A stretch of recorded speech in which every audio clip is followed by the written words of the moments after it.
Abi gerek yok. Şivilere dikkat. Bir saniye abi. Şivilere dikkat. Abicim balıklar eline batabilir. Tamam, ben ona dikkat edeyim.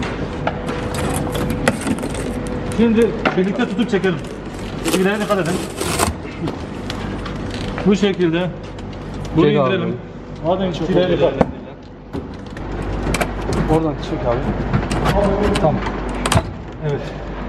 Bizim kaçı olduğu değerlendirelim. Abi sigaralar. Bunu istiyorsan. Bunu bir tekrar kapat abi şöyle.